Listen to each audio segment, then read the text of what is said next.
Noticias de Venezuela hoy 2 de mayo 2019. ¿Por qué Guaidó ha olvidado a las Naciones Unidas? Quizá por temor a un hombre independiente, quienes rodean al presidente Juan Guaidó prefieren dejar vacío el espacio en Nueva York. El diplomático de larga trayectoria, Diego Arria, es quien se perfila para ser representante del gobierno de Guaidó en la ONU. Jorge Arriaza se desenvuelve con facilidad y sin problemas en las Naciones Unidas. Reúne voluntades a su favor, como cuando juntó a 60 supuestos Estados miembros para respaldar al régimen de Nicolás Maduro, lista encabezada por Irán, Rusia, Siria y Cuba. Samuel Moncada también vocifera en cada esquina de Turtleva y a favor de su amo. Es, actualmente, el representante de Venezuela en la gran organización internacional. Maduro tiene sus voceros y tiene su cortejo, que pasean, seguro titubeando, por el complejo de las Naciones Unidas. Pero esto puede cambiar. Al menos, como corresponde, puede haber un contrapeso. Otra delegación que camine con mayor seguridad y con la certeza de que se alza sobre un tablado de legitimidad, que puede cabildear y persuadir, que puede juntar voluntades, seguro muchas más que las pequeñas conquistas de Arriaza y Moncada. Estos últimos días se ha hablado con individuos de primera, destacados, algunos diplomáticos, que alertan sobre el peligro de dejar vacío el espacio de las Naciones Unidas por parte del gobierno de Juan Guaidó. Según algunos que pueden asomar la versión oficial, preocupa que un eventual nombramiento pudiera ser desconocido y, entonces, quedar en el aire. Sin embargo, esto no ha sido obstáculo para designar representantes en otros espacios como la Organización de Estados Americanos, Canadá o varios países de Europa. En cuanto a las Naciones Unidas, lo fundamental son las credenciales y el reconocimiento que pudiera tener algún Estado o su representación. En la sección 15 del artículo V del United Nations Treaties se lee que cada representante, designado por un Estado miembro, debe contar con el reconocimiento de la Secretaría General, el Gobierno de Estados Unidos y el gobierno del miembro en cuestión. Estos miembros tendrán privilegios e inmunidad, inherente a su rol de representantes, pero, si Estados Unidos desconoce a algún gobierno, sus representantes solo podrán tener privilegios dentro del distrito de la sede de las Naciones Unidas. Este último es el caso de los representantes de Maduro.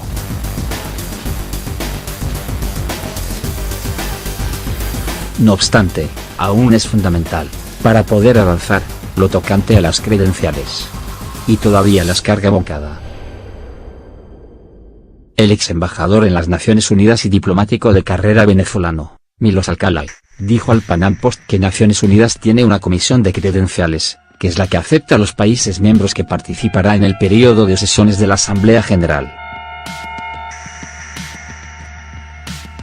El comité de credenciales es el que decide las credenciales del que va a representar al país. Para eso, evidentemente, tiene que hacerse un buen cabildeo, agregó. Y esto último es fundamental, por ello es que no hay que dejar el espacio vacío. La intención en las Naciones Unidas, para el gobierno de Juan Guaidó, debería ser la de lograr que el comité de credenciales le retire las credenciales al representante de Nicolás Maduro y se las dé a un eventual representante legítimo de Venezuela. Para el profesor adjunto de la Universidad de Georgetown, Héctor Chamis, no se puede abandonar, de ninguna manera, el espacio de las Naciones Unidas. No importa que, en un principio, no se cuente con el reconocimiento de la Secretaría General y el Comité de Credenciales, es necesario generarle un costo político alto a Antonio Guterres y a los Estados miembros. En algún punto, en la víspera de la Asamblea General de las Naciones Unidas, un representante del gobierno de Juan Guaidó puede empezar un trabajo de cabildeo a favor de que se decida reconocer esta nueva representación.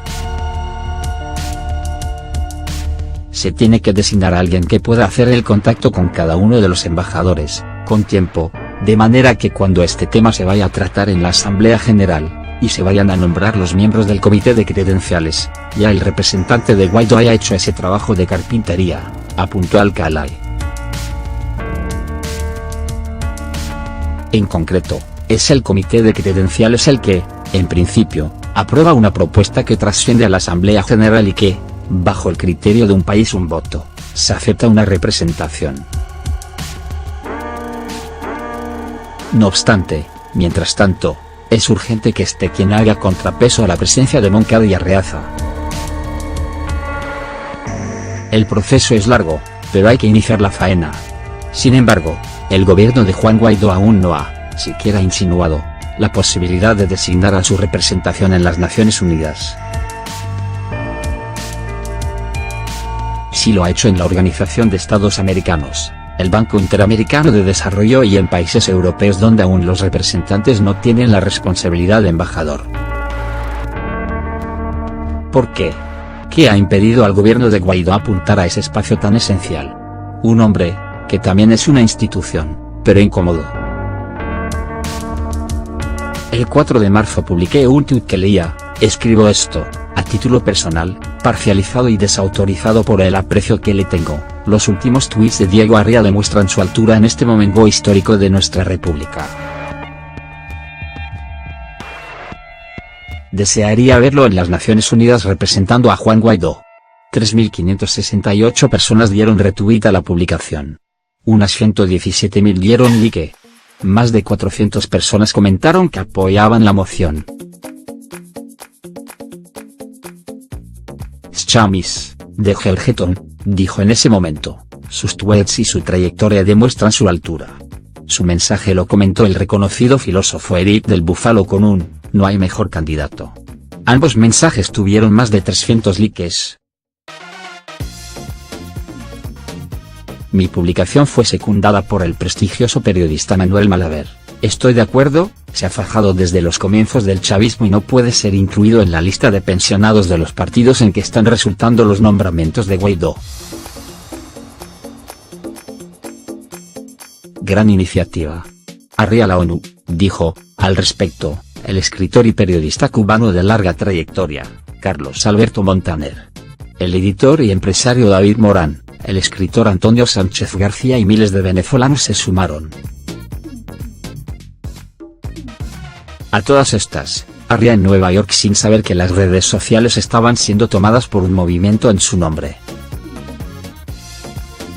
Por otro lado, Panam Post supo que, en paralelo, en las últimas semanas, representantes de diferentes organizaciones internacionales, de alto prestigio, e incluso embajadores y funcionarios latinoamericanos, habían sugerido el nombre del diplomático venezolano al presidente Juan Guaidó para el cargo en las Naciones Unidas. También algunos líderes en Venezuela habían hecho la propuesta. Sin duda, el nombre de Diego Arria había llegado a los oídos de Guaidó. Héctor Chamis, para quienes dudan del mérito de Arria, lo resume muy bien. Su nombre es una institución. Él es una institución en las Naciones Unidas. Es el único venezolano, y quizá uno de los pocos en el mundo, que pone un pie en el edificio de la ONU y todos se le cuadran, explica el académico. De muchos políticos venezolanos hoy se habla, pero en unos años nadie lo hará. En 10, 20 o 100, aún se nombrará a Arria por su fórmula. O sea, la fórmula Arria. El hombre es historia, agrega el profesor de Gelgeton. Milos Alcalay coinciden en que no hay otra persona, para mí no hay duda alguna que, el que ya está haciendo un trabajo, conoce y vive en Nueva York a pesar de que también ha destacado su presencia en varios foros, que es importante para el cabildeo es el embajador Diego Arria, ha tenido una larga y dilatada acción. Es la persona indicada para realizar el trabajo. El que tiene el mejor perfil es el embajador Diego Arria. La trayectoria internacional de Diego Arria es intachable. Hace unos meses, en Boston, el abogado y visiting fellow en Harvard, José Ignacio Hernández, me señaló que Diego Arria es como nuestro actual Francisco de Miranda. El venezolano más internacional. el que mejor conoce el mundo. Arria es economista, político y fue funcionario de diferentes niveles en Venezuela. Solo le faltó la presidencia, sin embargo, resalta es por su papel en la diplomacia internacional. Arria goza de más prestigio entre el alto mundo político y diplomático, las grandes ligas, que entre los políticos venezolanos. Fue un alto funcionario del Banco Interamericano de Desarrollo, embajador de Venezuela en la ONU y presidente del Consejo de Seguridad de las Naciones Unidas.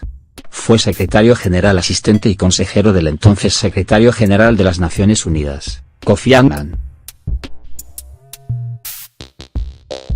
Impulsó la creación de la Corte Penal Internacional y fue uno de los promotores del principio de responsabilidad de proteger R2P, hoy parte inherente del debate sobre Venezuela. Destaca su participación, sobre todas las cosas, en la resolución y los procesos de negociación de los conflictos en Bosnia, los Balcanes y Ruanda. Fue testigo, asimismo, contra el dictador Slobodan Milošević. Ningún venezolano cuenta con ese perfil. Por eso escribía el tuit y, por eso, tantos coincidieron. Diego vive en Nueva York. El gobierno de Guaidó no puede darse el lujo de no tenerlo para la transición. Se necesita alguien que sepa qué puertos tocar en la ONU. Y Diego seguro podría diagramar, con los ojos cerrados, el edificio de Nueva York. Cuenta con autoridad, prestigio y será escuchado por los otros representantes. Eso es fundamental hoy, dijo Chamis al Panam Post. Pero Diego Arria es independiente. Siempre lo ha sido y, además, ha sido un crítico implacable de varios actores de la presunta oposición venezolana, muchos de los que hoy rodean y forman gobierno con Juan Guaidó. Hace varios días una fuente de la Asamblea Nacional dijo al Panam Post que la medida del nombramiento de Diego Arria como representante de Guaidó ante las Naciones Unidas es saboteada por líderes de algunos partidos que conforman el denominado G4, propiamente, Acción Democrática. El escritor e intelectual venezolano, antiguo juez de la Corte Interamericana de Derechos Humanos, Asdrúbal Aguiar, precisó al Panam Post que el denominado Estatuto para la Transición, aprobado por el Parlamento y que constituye el andamiaje institucional sobre el que se levanta Juan Guaidó, impide que las designaciones de los representantes puedan hacerse a espaldas de los diputados.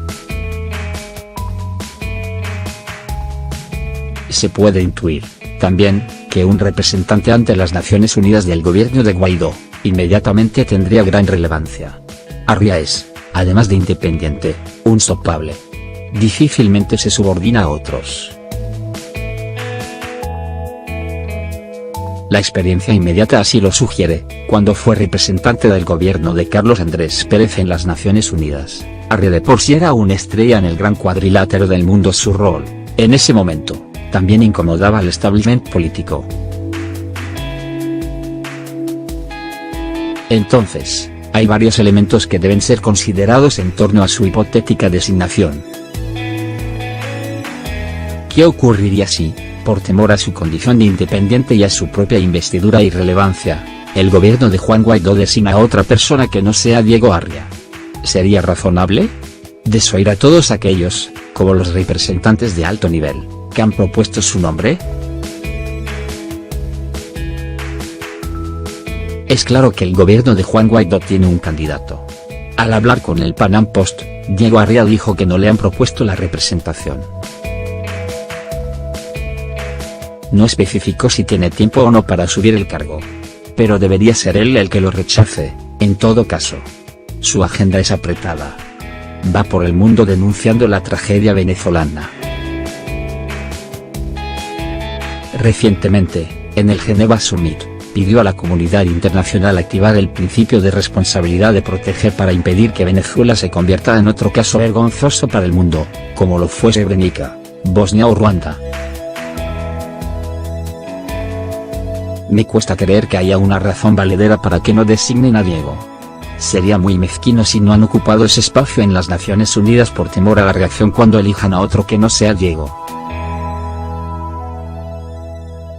Aunque insisto en que creo que sería vergonzoso que nombren a otro que no sea él, subrayó, al respecto, el profesor Chamis.